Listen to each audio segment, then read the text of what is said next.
The signature tune from the Broadway musical Jekyll and Hyde, sung by our guest in the neighborhood this 10th anniversary morning. His name is Robert Cuccioli. You've seen him on Broadway in Jekyll and Hyde. You've also seen him off-Broadway in And the World Goes Round with Candor and Ebb. He was also in that very, very fine revival of Jacques Brel is Alive and Well. And he's into those long titles, I suppose, but he's in a fairly short title now. He's on Broadway in Spider-Man, Turn Off the Dark, playing the Green Goblin, but we're casting a bright spotlight on Robert Cuccioli and welcoming him to the neighborhood. Hi, Robert, how are you doing? Hey, Dave, I'm doing well. How are you? Doing great, and it's wonderful to hear from you. And thank you. Nice to be on the show. Well, thank you so much. And how is Spider-Man doing? I know the audiences are packing the place. How does it feel to be going into this monster, hit, and also this show that had all this press going on? What's it feel like? It's pretty spectacular. I mean, I had never, I didn't get a chance to see Spider-Man before this, so I didn't.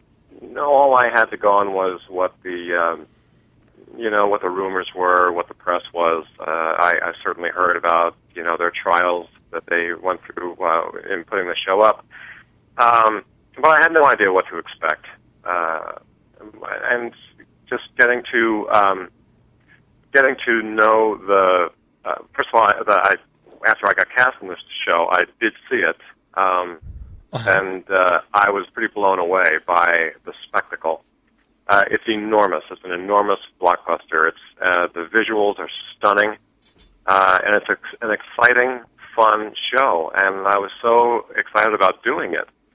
And Norman Osborn and the Green Goblin are just they're phenomenal roles, and I'm having a blast doing it. And the cast is great. The crew is terrific. All the issues that they dealt with in the initial stages of the show have all been ironed out. It's the safest show on Broadway, I think. Has anybody even gotten a paper cut since you've been in the show? No, not really. They double, triple, and quadruple check everything, and they really take safety as a high priority there. Now, the other question, since you went to see the show before you were in it, is Patrick Page was playing the Green Goblin before you took the role, correct? Yeah. So, I mean, I remember seeing him and thinking, wow, it was one of the most fun things in the show. He had a lot of fun with that role, but he has a very particular comic style, and I'm wondering how you were able to avoid being influenced by what he was doing in the role and make it your own. Well, I think anybody who replaces someone else has a certain challenge. You need to stay within the parameters of the show, and also, I saw Patrick's performance, and I'm like, okay, I like that, I can use that, I can use this, and gleaned from him what I could. And then I went off on my own and worked on it. And I have to say that the staff, the director, Phil McKinley, and the stage management team, and the music director, Kimberly Grigsby, have all been so open with me to interpret the roles the way I would. And like I said, coming into replacing somebody else, it's difficult because you're a different person than the person that's playing the role. And I have different sensibilities, different personality, so I'm going to approach it slightly differently. So there are, I'm sure, similarities to our approaches, but I think we're both very different in what our characters have come out to be. And gotta ask this question, like when you come off the stage after doing Spider-Man, do you feel like, you've been playing an arch villain sort of does that carry over at all into your everyday life? Do you come home to your wife and suddenly be like, get me my Cheerios now, or something like that? Oh, no, not at all. I mean, I've been one that generally can hang up a character after a performance. I don't normally bring my work home with Cool. Well, we're talking with unless it's particularly stressful, and then the stress will come home with me, but not the character itself. Interesting. When you say the stress of doing a big show like this, or just your stress of the day in general? Yeah, the stress of a big show. I mean, it's a lot of responsibility, and the stress of the day itself, and other stresses in the business or whatever. That I can carry with me. I have a tendency to do that sometimes, but not the roles in general. Well, it's funny because what you were known for up until like Jekyll and Hyde was doing these off-Broadway reviews with not a whole bunch of sets and scenery and costumes and stuff. And I'm wondering, when you get to the point when you're on stage and acting and singing a big song, does everything else go away and you just become character singing song? Or is it so different in a show like Spider-Man than it was when you were singing the songs of Kander and Ebb or Jacques Brel? Well, you can't lose who you are. I mean, you certainly get involved in or I get involved with the characters and embody them as much as I can, or they embody me. But every day they're a little different because I'm a little different every day. Whatever happened during the day is going to sort of find its way within my performance a little bit. Can you give a recent example of like when you were doing something as the Green Goblin and you felt a certain way that morning or whatever and it carried over? Well, it could be that, I'm very thoughtful one day and I have a lot of things weighing on me, and so my performance may be a little weightier than on another day where I've just been having a great day and laughing and everything's been going well and just I'm in a lighter mood. The lines and everything else are all the same, but your energy level may be a little different, so you approach things a little bit differently, you react a little differently. Yeah. It's probably nothing that a layperson would ever see the difference, but I can tell the difference. Right. And you speak of the stress of the day of coming off the stage. What do you do what are your rituals, if any, before going into a performance? Do you have a warm-up? What do you do? Yeah, they vary depending on the show. Spider-Man is vocally demanding. As far as speech-wise, the character, the Green Goblin, is demanding vocally. So I make sure I warm up very well. I warm up a couple of times during the day. Wow. It's physically demanding, so I make sure that I do a lot of stretching in my dressing room beforehand, and physical activity. I work out and things like that during the day also. So yeah, I have a bit of a routine, and it changes with the role, with the show. Now, the thing people might not know about our guest, Robert Cuccioli, because he seems so cut out to be an actor. He sings, he's got the stage presence, he's got the good looks, is that you started in finance. How did you make the switch? How did you end up going from being essentially a Wall Street shark, or shark wannabe, to being the Green Goblin and all the other things that you played? Well, I mean, I can give you the Reader's Digest version. Sure. It's because it's quite a long story. But I started out, never intending theater to be a passion or being a career. I never even really thought of it as a career. Most people can't. Yeah. I came from a middle-class family from Long Island, and I was destined to work on Wall Street and had aspirations of becoming a corporate lawyer. But I did theater in high school, community theater, and theater in college, just for fun. Yeah. And it wasn't until my senior year of college that I was doing a show, going for my finance degree, and people said, you're good. Did you ever think of doing this as a career? And that's sort of when the light bulb went off. What show was it, by the way? What show? I was actually doing Godspell. Yeah. Were you Jesus, or were you... Okay. Pardon me? Were you Jesus or one of the disciples, or who were you in the? Yes, I was actually auditioned for the role of the Judas role, but I ended up getting Jesus for whatever reason. Dude, so you must have had long hair and a beard back then. Okay. No, I didn't actually. I don't know how that happened, but whatever. Okay, so they said, hey, that's something, a light bulb went off, and? Yeah, and I decided that, if I don't give it a try, I'll say what if all my life. And, but meanwhile, I had this degree, so I got a job at E.F. Hutton, which was, many people don't even know what that is now, but it was a big financial firm back in the 80s, one of the biggest, and worked for them down on Wall Street. And on my lunch hours, I'd go up and, do auditions and slide pictures under the door of, all that stuff. And I knew nothing about the business. I knew nobody in it and knew no way of how to get involved in it. And then a friend of mine who I worked with in community theater had another friend who was a costume coordinator, designer for the Light Opera of Manhattan, which doesn't exist anymore, but it was a repertory company in Manhattan that worked 52 weeks out of the year doing operettas, Gilbert and Sullivan, Lehar, Strauss, Romberg, all those things. Mm-hmm. So I auditioned for them, and I got a job in the chorus.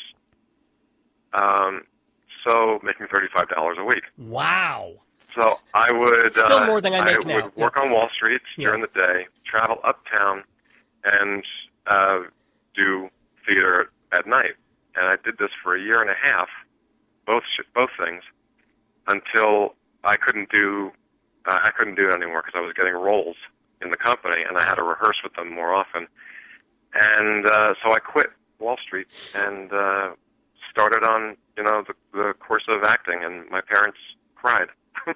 Did they? Well, you were old enough at that point. It's not like you were 15 and you said, Mom, Dad, I want to go to college and be an actor. This was already, you were in your 20s. Yeah, no, I was in my mid-20s. Yeah. But was there a point when you were eating, rice-a-roni every night and ramen noodles, or, were you living with your parents? Was that helpful? No, I lived with them while I was doing the. Just in the beginning, I lived with them when I just started out. But I started out in working on Wall Street. But then I got an apartment with two of the other guys that I worked with. Cool. And we had a place on the Upper East Side. So I've lived in Manhattan ever since. Well, and just back then, for the help of having two other people help pay the rent, I guess it was basically manageable. When did you get that first break higher up than Loom after Light Opera of Manhattan? What was the next step? My first, I would say my first big break was when I got cast as in Camelot with Richard Harris. Oh my God. Tour. Richard, I got to ask, how nuts was he? He was pretty phenomenal. He either loved you or he hated you. Mm-hmm. And thankfully, he loved both me and the Guinevere. And I had a great relationship with him. I adored the man. He was pretty wacky though. He was pretty out there, and part of my job was to entertain him on stage. Oh. So I would have to. That was part of the stresses of the career, is having to make up things that might entertain Richard. Do you remember anything? But I had a good time with him, and it was a great learning experience. And that was my first big break. Well, wait. We can't just leave it at that. I want some examples. Like, either what did you do to entertain him, or do you have any Richard Harris anecdotes of insane or weird things that he did? Well, I remember we played Wolf Trap, which is a huge outdoor arena in Vienna, Virginia, and I don't know. It was sometime in the summer, and there was this enormous June bug that invaded the scene that I had with Richard, and I took my sword out and started having a battle with it. That's cool. And ended up killing the June bug, and so that was that took up some some delight in Richard.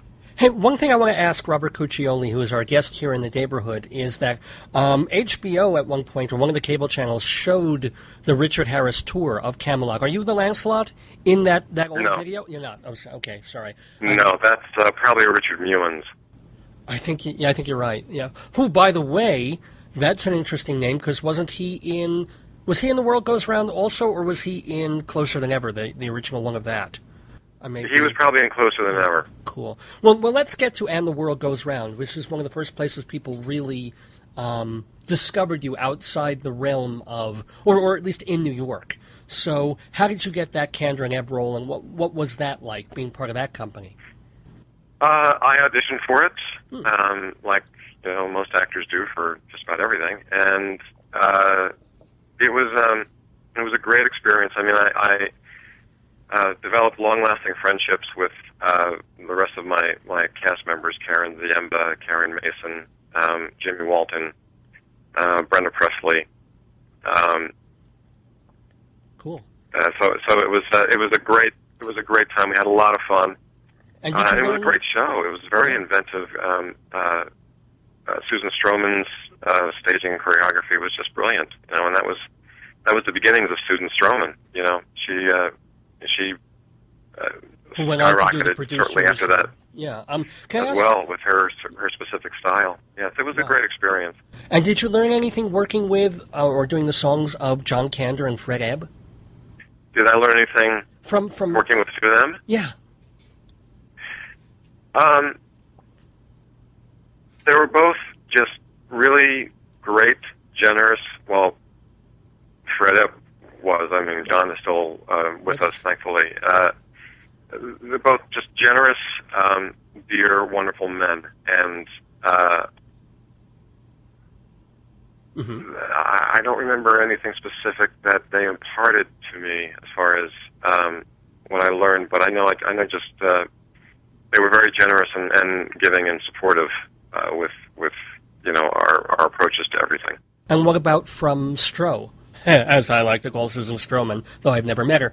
But did she teach you anything about where you are on stage, or movement, or dance, or whatever? Well, I'm not really a dancer per se, but I worked with Stroman a couple of times prior to that. I worked with her at Paper Mill.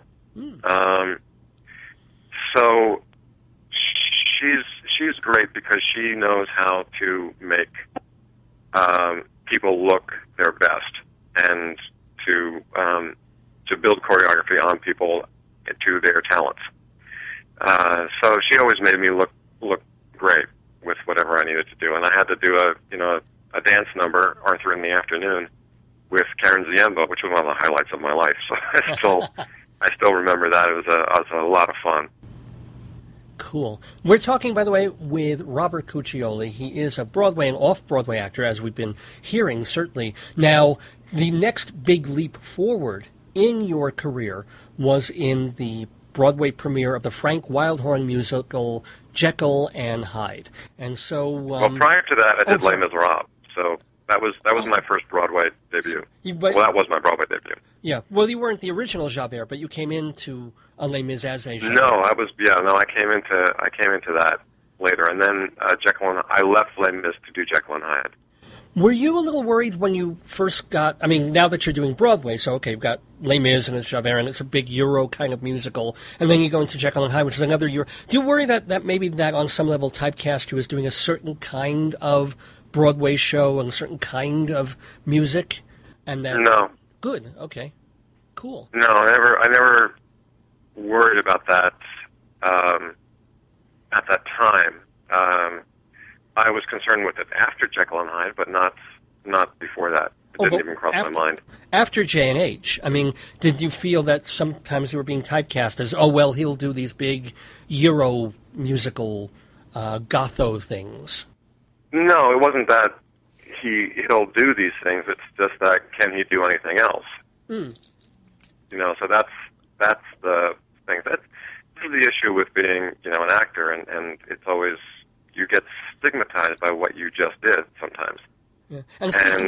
People can tend to forget what your other talents are. So you have to constantly reinvent yourself and constantly remind people what you do. Exactly. Or what you can do, and your how wide your range is. Now, can I ask, speaking of stigmas, Frank Wildhorn was a guest on my radio show a couple of years ago. Nice guy.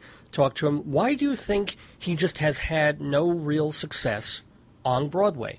Well, I mean, Jekyll and Hyde ran a long time, but it did not make money. And then every other show that he's done, good, bad, or in the middle, just has not clicked. Why can't he get that break? I don't know, and it kind of eats at me that that issue also, because I respect Frank very much, and I think that he's an enormously talented composer, and I see no reason as to why this is happening. Especially, just recently with Bonnie and Clyde. Mm-hmm. I was there at the opening, and I saw a lot of good in that show, and I thought it was some of the best music that he's written, and some of the most varied that he's written, and I was very excited for him. And then it really got pummeled. He really got he got a really bad rap on that one, and I resent the criticism that he had to endure. Well, from that, and I don't understand it at all. Yeah, honestly. I mean, he was pummeled worse on Wonderland than some of the earlier shows, but he didn't get the he money was, reviews. but I didn't get to see Wonderland, so I can't say from an objective viewpoint on that. But you saw Bonnie and Clyde, so you I could saw sit Bonnie there and Clyde, and right. I didn't see what the critics had to say. He didn't deserve that.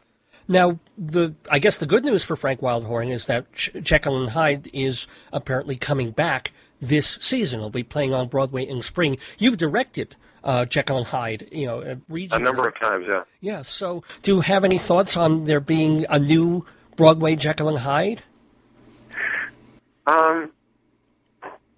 No. I'm anxious to see what they do with it. I know Constantine. I'm anxious to see his interpretation of the role. I know he's going to sing the hell out of it. Constantine Maroulis, by the way, is whom Robert Cuccioli is referring to. He was he came to fame in Rock of Ages, right? Or something like that. He was, and I also worked with Constantine and Jacques Brel. He came in for a short amount of time. Cool. I'm wondering, and I have to, since you're still, have that youthfulness, even though I guess you must be over 50 at this point, but I'm wondering, was there something in you that said, I guess I could go back and do the role again, and I kind of wish I were? Or is it something that's like, okay, it's time for them to do another Jekyll and Hyde? I'm sorry, Dave, you're a little garbly. You have to repeat that. Sorry. Let me get a little closer to the mic. I'm asking, like, when you heard that there was going to be a revival on Broadway of Jekyll and Hyde, was there a piece of you that said, maybe they'll call me again? Or is it past the time now where, you need to give the torch away to someone else? Oh, no, I have no desire to do it again. Just wondering. No, I'm very content with having, someone else do it. I had thoughts of maybe directing it, but then I found out that Jeff Calhoun is directing it. I'm like, that's a great choice. He's terrific. So, cool. But no, I had no intention of going, no wish of doing the role again.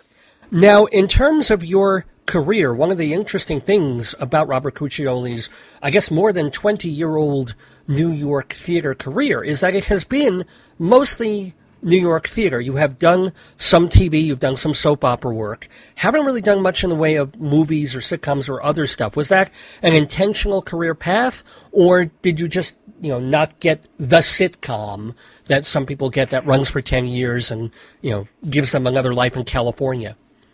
Yeah, well, it's always easier said than done. I mean, that's like, the mother saying, why don't you go do a soap opera? You have to get the door has to open. Right. And sometimes the doors don't open. And, when I left Jekyll and Hyde, I did go to California for a bit, and tried to make a go of it out there, and I did some episodics. But it's another world in that the right hand doesn't know what the left hand is doing or care. So LA doesn't really know what's going on Broadway or in New York, except for the handful of casting directors out there that really do care about theater. So I go out there and I'm an unknown quantity. So it's really like starting all over again. And I really didn't want to do that. I didn't have the patience for it. So I gave it some time, and I said, I just don't want to do this anymore, and I came back home. And figured most of my work comes out of New York anyway, and I'd rather stay here, and when and if TV or film comes up, then I'll go out to LA and do that. But I'm not going to actively just pursue that and give up the stage. But the important thing also is that you're on Broadway enough now, and I guess on a certain level off Broadway, that you make a decent, good living as a full-time actor. Is that augmented by voice work? Do you do commercials? Or is it literally you live off theater and that's all you need? Well, you live off theater. I mean, there are very few theater jobs that pay you a sustainable living. Right. And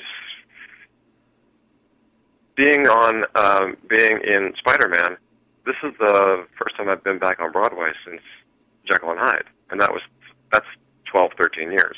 Right. And I've been making my living in the regional realm, which, doesn't pay a whole lot of money, and I've been doing a lot of classical plays and things like that. I've really built up my acting chops and built up my resume with a lot of different varied roles and whatever, but it's not financially fulfilling. So, yeah, you have to do multiple things. You have to work like 3 or 4 different jobs at the same time. You do readings, you do voiceover work, you try to do commercials, everything you possibly can to get income coming in. It's not easy. And since we're talking about the life and the lifestyle of a New York actor, one of the nice things is that Robert Cuccioli is married to an actress, Lila Robbins, very lovely actress whom you've been. How long have you guys been together? Well, we're not officially married. We've been together for 12 years, so we've been we're very, very close in that regard, but we're not married. Oh, well, no, sorry. I think somewhere on one of the internet's things it mentions a spouse or whatever, but in other places it says that you've just been together. Does that work as two actors should be together because they know the trajectory, they know what it is to spend your life pursuing that particular calling? It varies. I've heard arguments for both. You can have a partner that is you can end up competing with, even if it's a man and a woman. You're not going after the same roles, but someone's career is doing better than the other. So that can be an issue sometimes. But the good thing about it is that you both understand what each other goes through. So more so than someone that is not in the business, because it's very unique. And I work with different people that are not in Lila's life, and Lila works with many different people that are not in my life. So I don't. So you just it's a lot of trust. It's a lot about trust and everything, and mutual respect. Did you guys meet doing a show? Actually, no. We met doing a benefit.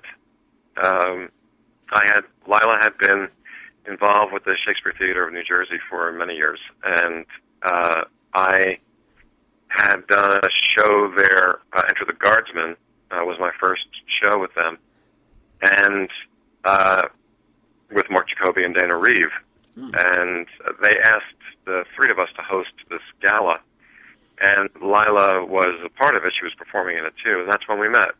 And we started dating shortly after that. And we didn't start working together until a good 2 years after. What's it like working with a spouse? I mean, you can't leave your stuff at home.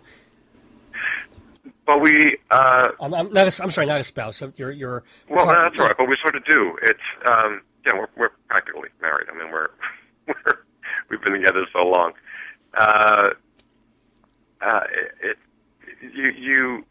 First of all, the first time we worked together, we both kind of laid down ground rules as to how we're going to do this, because the two of us work very differently. So it's, we didn't want to talk about work at home, unless it was something that we really needed to discuss, but it wasn't something that we brought home with us, and try not to bring our personal lives to the theater unless, we're on a break or something like that. But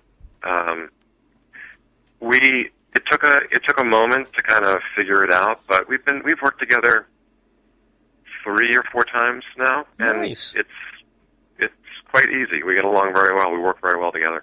It's kind of like that Olympia Dukakis Louis Zorich sort of pairing, Sometimes. Yeah, I guess. Yeah. Well, why not? Yeah. So we have just a couple more minutes with Robert Cuccioli, who's just been this fabulous and interesting and guest in the neighborhood. You can see him, by the way, on Broadway in Spider-Man, Turn Off the Dark. And by the way, I haven't even mentioned this, and I apologize, but this Monday, October 8th, 7 o'clock at Birdland, you're going to be doing a cabaret show called A Standard Love, which is tied in with your brand new compact disc, which is called The Look of Love, which I assume is available from all the usual places you can get compact discs. It will be. I'm in the process of working all that out right now, but it will most likely be available on iTunes, CD Baby, Amazon. So, and then you can also go to my website to guide you through all that, and that's very easy. That's just robertcuccioli.com. Robert Cuccioli, Cuccioli, robertcuccioli.com for the upcoming CD, The Look of Love, and also at Birdland this Monday. So what are some of the songs you'll be doing in A Standard Love? Well, they are all standards from the American Songbook. Such as? Like Witchcraft, A Fine Romance, Boogie Oogie Oogie. What else? The what else? 1970. No. All of Me, Too Close for Comfort, Once Upon a Time, I Want to Be Around. Oh, I love that. I love that song. Once Upon. Is that from the Apple Tree? Is that one? I forget. I Want to Be Around. No, I want to be around to pick up the pieces when somebody breaks your heart. Cool. All these songs and more, Robert Cuccioli will be singing on Monday night at Birdland in Manhattan, and also you'll hear a lot of them on his upcoming CD. But I want to hear, since you've been working so much, not only on and off Broadway, but in the regionals, I'm curious about funny stories and anecdotes of things happening on stage, or anecdotes of famous actors that you've met or worked with, funny or memorable stories from 20 years or more in the theater. Oh God, I don't know. I don't remember any of these things. I'm as bad as remembering these things as I am with jokes. Oh, okay. Well, if one comes to you, please. Sure. Well, did you have a favorite experience regionally, like the most fun you had doing a show in a regional theater? Oh.